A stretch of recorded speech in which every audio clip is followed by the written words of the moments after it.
Now, forgive me if this particular video on archetypes doesn't make too much sense. It might well be that you need to do a lot more reading around the subject matter and looking at Kabbalah and astrology for this stuff to actually become apparent.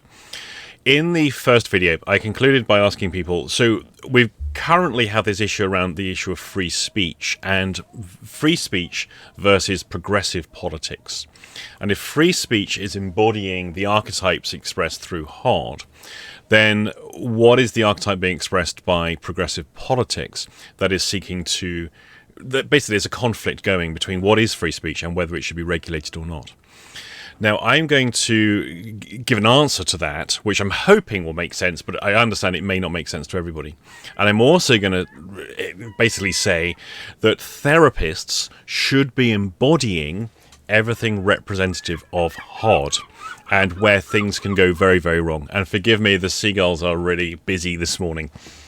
So if we just go back to... where's it gone? If we just go back to these things. So these are the qualities I would expect any therapist or coach to be embodying to as far as possible. And there is a particular problem in therapy as well between free-spirited, innovative, clever people and regulation and control. And that seems to be the issue. This is why I dropped out of my psychology degree. People don't realize I actually went to do a psychology degree, and I was then going to go down the PhD route and all that kind of stuff years ago. And the reason I dropped out in the second year for a simple reason. I began to realize that if I was going to become a clinical psychologist, I would not be able to do the stuff that I do. And that everything that I was being shepherded down in terms of activity as a psychologist was about regulation and control and me having to fit into a greater system. And that in no way matched how I think, how I feel, how I do stuff. It's why when I worked at the hospital, things didn't really work out for me with regards to the authorities. But lots of individuals within the system really liked my attitude and stuff, but people who represented the authority of the hospital, which are not necessarily people who are senior, lots of people embody authority, at a junior level, they quote rules and regulations, that kind of stuff. I didn't really get on with those people, and they didn't really get on with me. So, as a therapist, as somebody who develops the stuff that I do, these are all of the things I try and embody as much as possible. And you're going to find some of the legendary greats in the therapy world of multiple disciplines are actually very much the same. If we look at Richard Bandler, who I know for most of you will have familiarity, he very much is of this ilk. The first books, Magic 1 and Magic 2, the structure of magic. They named that for that reason, and Bandler even suggested it got listed as an occult book rather than linguistics, therapy, personal development. And he's probably saying that more as a joke than anything else, but it makes a point. He's an expert communicator. He communicates things in ways that most people can't. He is understanding of concepts that most people could not convey linguistically particularly well, and he's noted for his slightly trickster type demeanor, as well as mentioned in the last video, his kind of strength, physical strength as well, but it's also strength of character, slightly psychopathic personality, slightly imposing. Dominant. He's very much the dominant person in a room. You can't mistake him when he's around. Brilliant stuff. All filtered through lots of comedy, lots of humor. When I did the practitioner training back in '98 with Bandler, people were referring to, instead of stand-up comedy, it was stand-up therapy. And I think there's a lot to that. And the psychopomp, and this is where I'm going to start to probably be a little bit tenuous. The hypnotist, the person who is very aware of archetypes and subconscious, unconscious mind processes, is very much a walker between the worlds. Somebody like Milton Erickson, someone like Bandler, who can do hypnosis with people to take them into the underworld. This is the Freudian subconscious, the Freudian unconscious, the world that is happening beneath the surface that we don't see. There's the stuff above the conscious threshold, the stuff below the conscious threshold. Now, one of my concerns I have about a lot of hypnotists and a lot of hypnotherapists, they don't know what they're doing. They really don't. They're following a script. And they know the words. They can perform magnificently as a hypnotist and magnificently in the role of a hypnotherapist. But do they really know the underworld? Do they know what goes on underneath the conscious threshold? Meet some of them. They're as messed up as anyone. They have not journeyed into their own underworld and resolved and become a guide. They haven't. They have simply displaced their attention to somebody else. Not everybody, I understand that, but there is a very, very common thing. The wounded healer who then becomes a journeyer into mind. Well, your mind, not my mind. Keep out of my mind. That bothers me quite a lot, because I think, well, maybe they need to do a little bit more work on themselves way before they start working on other people. But I guess people have to start somewhere. So I'm sympathetic to the cause, but it does cause me concern at the same time. So we got Richard Bandler. He's a great embodiment of this. I would argue Milton Erickson. He had a great sense of humor. He was very much a trickster. He would be doing one thing to set something up whilst tricking you in another way to get the change.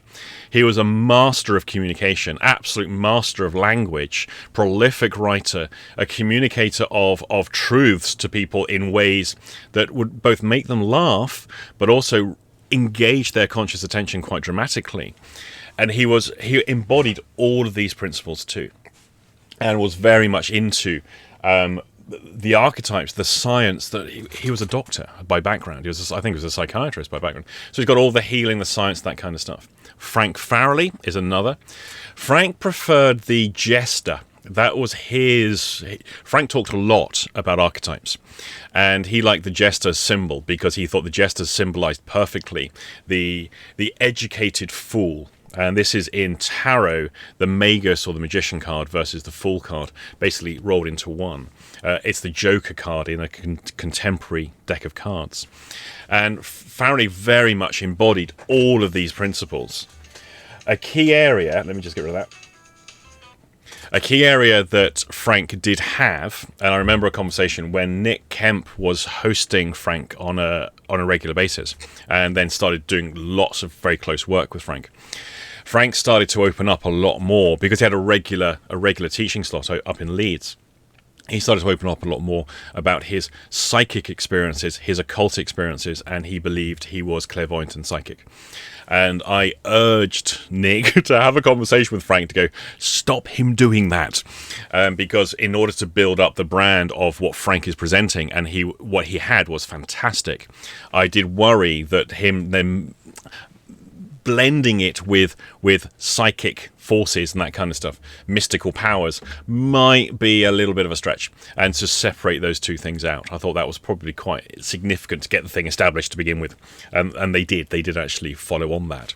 And so Frank stopped publicly talking about his psychic stuff and kept that for private. But he was very, very much into the magical arts, more in I'd say, the psychic end of stuff, as opposed to my stuff, which is the more ritual, ceremonial, magic, occultism type stuff. Now, you're going to find lots of these people. I spent time in India studying with a particular chap, and he was very much the trickster guru. He wasn't one who had a following. He wasn't that sort of personality. He would play the fool constantly, and most people thought he was an idiot. And he was easy to mistake for an idiot. He was the most educated man I think I've ever met in my life. He would be up at 4 o'clock in the morning. He must have been in his 70s at this time. He was paying a German student who was a politics major to teach him German. Why? Because he wanted to learn German language. And he would meet this guy at 4 a.m. every morning for an hour lesson. And this was the time I spent with him.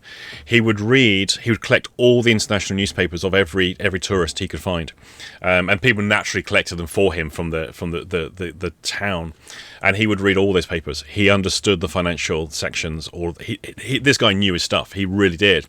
And yet, hanging out with the guy, oh God, he could be as annoying, the most irritating man I've ever met in my life. I can't deny it. Couldn't stand him. Yet, the stuff he taught me, the stuff he showed me was absolutely remarkable. Later on in the videos, I will give you some stories of my experiences of being with a trickster guru who's the real deal. And I still can't explain some of the experiences that I had and how I don't know how he set these things up. I don't know how it's possible to do what he did. I don't believe that anything occult was happening, any supernatural powers. But clearly he had a skill set that I don't understand. And hopefully one day I'll learn what that was about. I'll save that for a later video. I'm going to argue that therapists of all disciplines must embody this stuff. Now, in the Kabbalistic tree of life, medicine, the healing arts, nursing, all of those things of healing and medicine and treatment are all attributed to Hod. Now, there's a difference though, because if you have someone like myself, who is very much the sort of slightly left of field, unregulated person, and you have too many people like me, you can't form an organization. It doesn't work that way. So we have to somehow impose a structure upon it. Otherwise, on a neurosurgical department where I used to work, the rules and the processes have to be really strict, because it's so easy to kill people accidentally in a neurosurgical department. Most departments don't have the speed by which a diabetic is a gradual, slow process. There's a lot of lead time before something catastrophic happens on a general medical ward for most patients. For a neurosurgical patient, the eye surgical unit, oh boy. I applied for a job there. I got offered a job there. I was asked to then put the application in. I went along for a week orientation to see if I'd fit in. The staff, oh my goodness, these people were just supreme experts and clinicians. It was just mind-blowing what they were doing.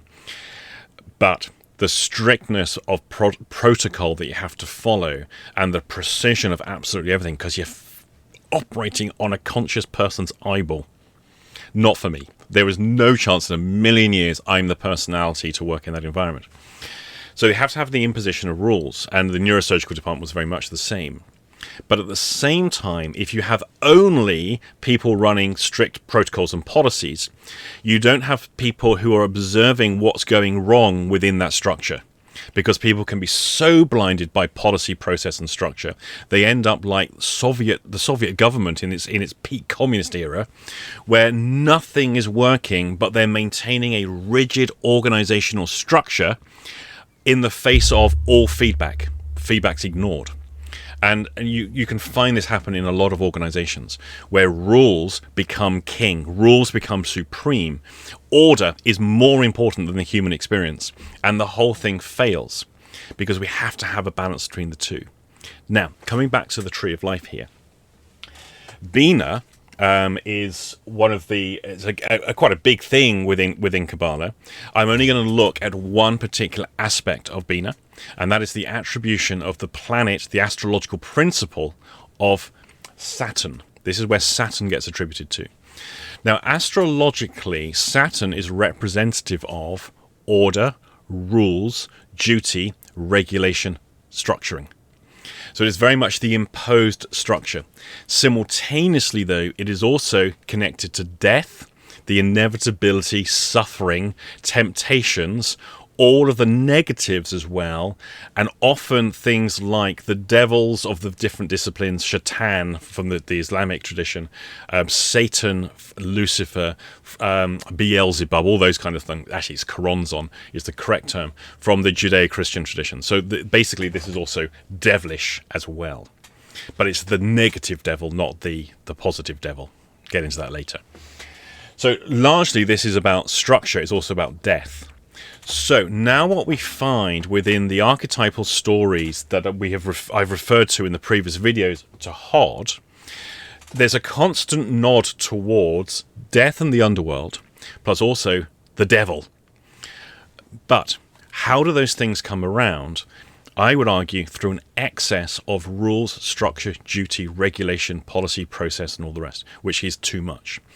So in astrology, in the stories of astrology, and as just to emphasize the point, I give no belief and value in natal astrology. This is your birth chart, and this is what this means about your life. I don't believe any of that stuff at all. But the archetypes are what I'm focusing on here. What we have now is a weird relationship in all the astrological stories between Mercury and Saturn. And for those looking into astrology, this is the thing you may want to start to examine. Mercury being conscious, wisdom, knowledge, all the things we've talked about, and Saturn being the rules and regulations and imposed structure upon it. And they have an uneasy relationship that must hold each other in balance. When they become imbalanced, you may well get pranksterism, stupidity, excess. This is Hanuman as an infant misbehaving and pissing off the local holy man. Again, right, you got to stop that, taking your powers away from you, mate. You're not doing that.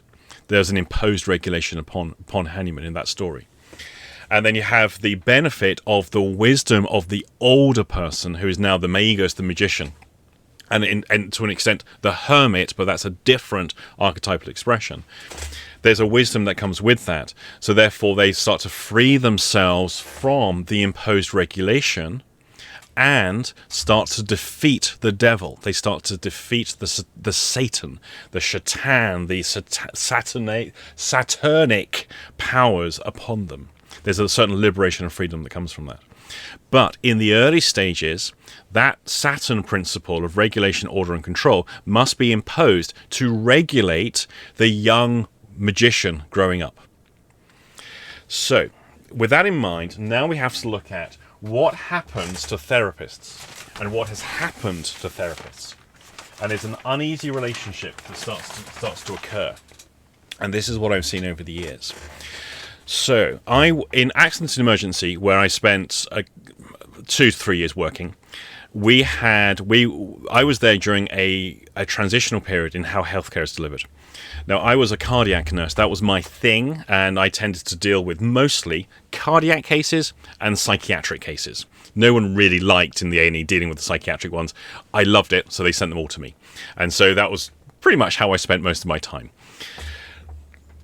In the cardiac resuscitation room, and we'd get, if I was on the major side, which was about half the time, got minors, cuts and scrapes, and then you got the big stuff, accidents and cardiac. Because I was the cardiac, I didn't really do so much trauma. I would see typically on majors per shift at least one, maybe 2 or 3, but usually at least one cardiac arrest, and we would do resus on that person. Most of these people were actually BID, so they were brought in dead. And there was no hope of resuscitation, but with following process and protocol. Some of these people would be what's called a witnessed drop, and so their survivability is massively increased because they've not been found cold and lifeless. They've been witnessed to go down. Some of these people, it was cardiac arrest from trauma or secondary event, in which case then I would be part of that resus team a lot of the time, not all the time. So that was the thing. Now, we were really good. We had a standard defibrillation protocol that was well established, that we followed, and we all knew the defibrillation protocol inside out, which interestingly was completely different to the American and completely different to the German. Germany, the UK, and the Americans had completely different defibrillation protocols, all based on hard science and research. It made me question a few things about hard science and research in the medical field. They've increasingly over time, as knowledge has been shared and more data is gathered, those things have become much more standardized. But that was pretty much the only protocol we had. The consultants that we had, the senior nurses, the senior doctors, were all highly experienced individuals. I mean, just the stuff that they have done on a working day, routine working day throughout their lengthy careers would make most people just you wouldn't want to do it. They've seen it all. Now, as a result of that, we were innovative, and our seniors were highly innovative in how we would treat and what we would do with people. And largely on the trauma teams and the resus teams, we had innovative staff. Then something happened.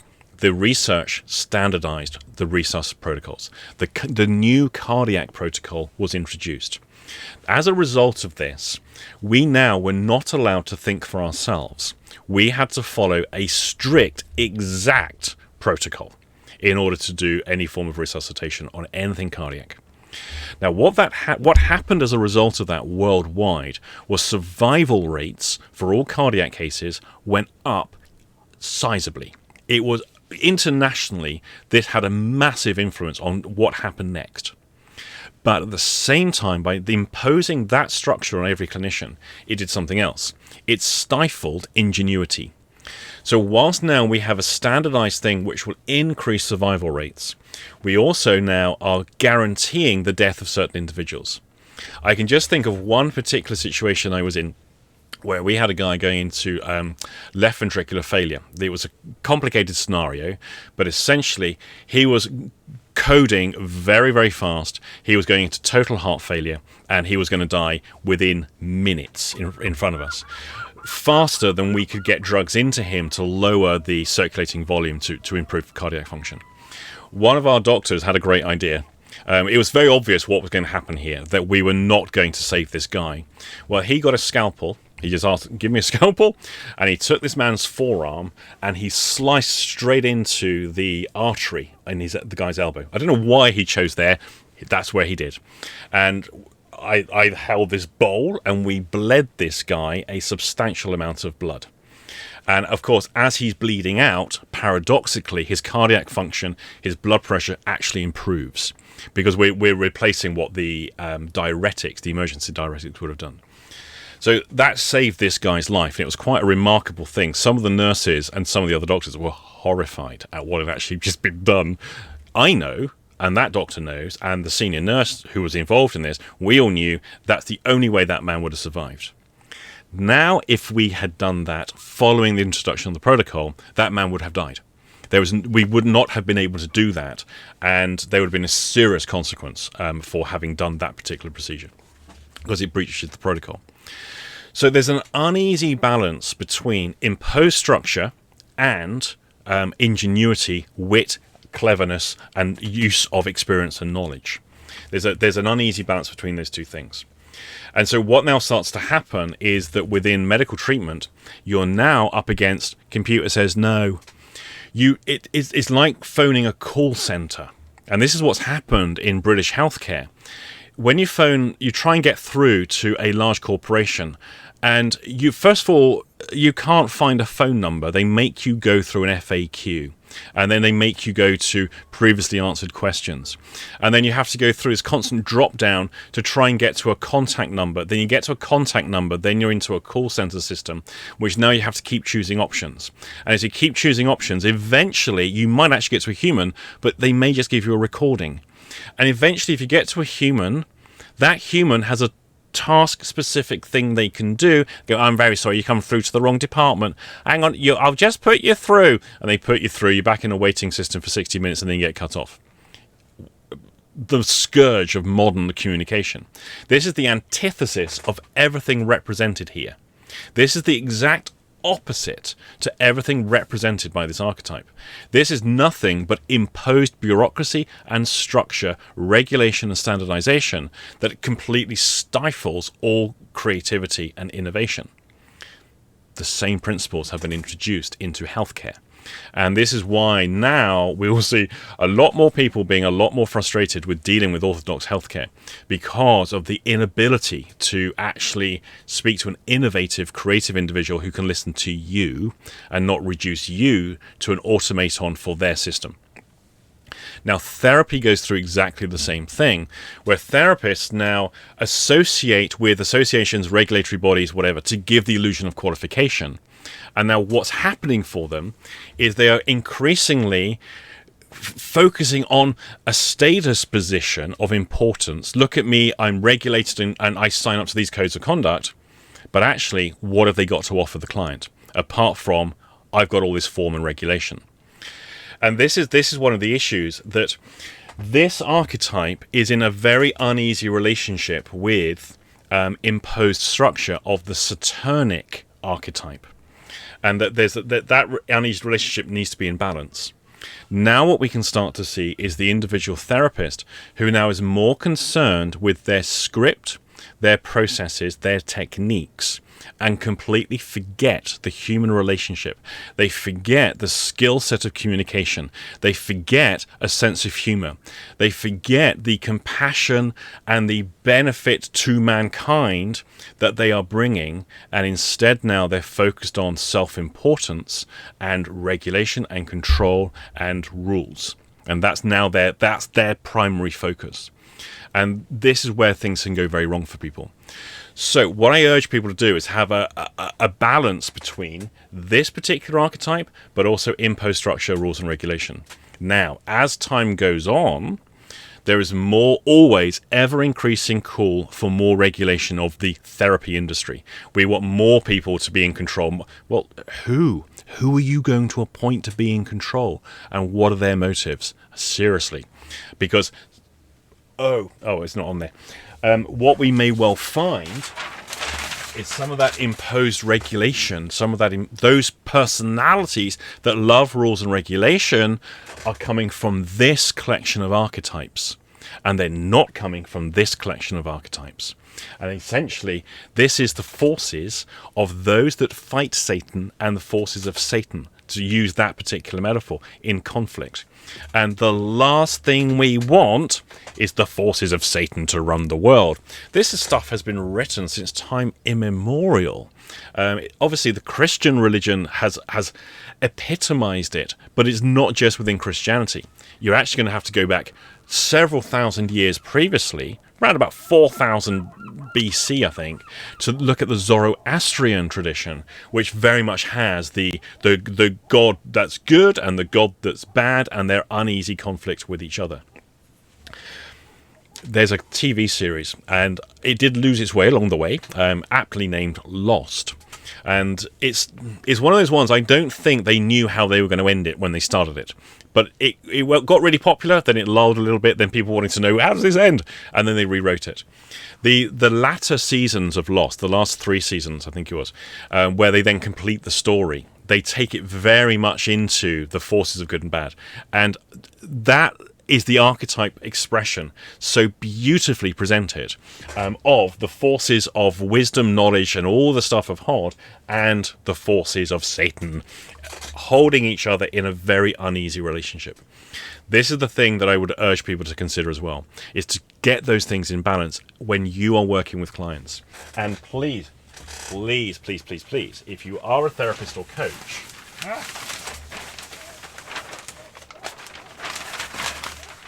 develop those things. Do not rely on a script to do it for you. The script could be your hypnosis script. Here's my script for depression. Here's my script for anxiety. It could be a technique, which is a script. I'm going to use a 6-step reframe and then a swish pattern. They're just scripts. You just haven't got them written down. They're just scripts that you then follow. You must have a much greater creativity if you want to embody the wisdom archetype, the trickster archetype, the magician archetype, all of these things. If you want to embody those, then you really must do more. And so that's why I particularly like the nature of Hod and the archetypes embodied within there, because these are all the archetypes that the therapist, the coach, it's the one to study. And if you want gods to follow, if you want gods to worship or to study, look at the gods of Hod, because these are the ones that will give you guidance if you're into that kind of stuff.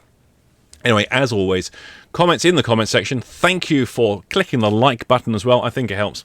And again, to thank you for continuing to subscribe to this channel.